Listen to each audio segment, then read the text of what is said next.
The men and women on this committee are good people. They're honest and caring people.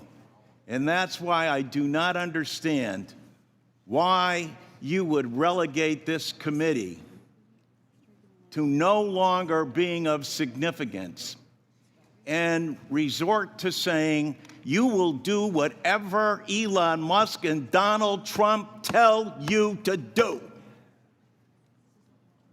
Where's the independence of the committee? Where's the legislature? We're an equal branch of government.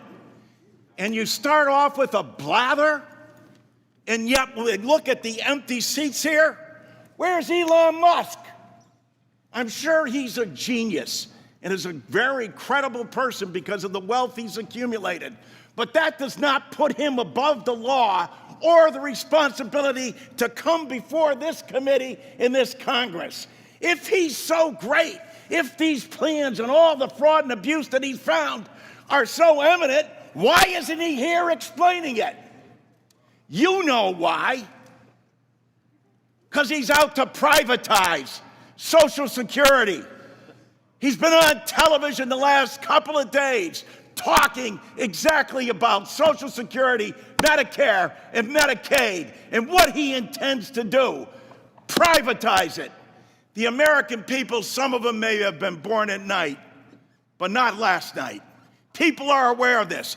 Every single one of your districts, all the money that comes in monthly, and you as a Congress, have not done anything in more than 54 years.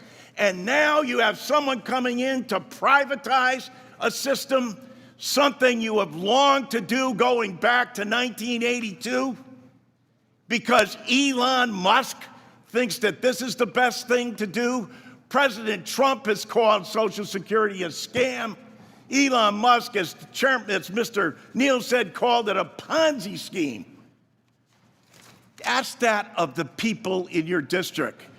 Ask that, Mr. Smith, of the more than 198,000 people in your district who rely on Social Security, and you won't even let the person who's planning to privatize it, who's telling the big lie in front of everyone, in bold as he possibly can, saying, this is what we're going to do. The Congress is in our back pocket.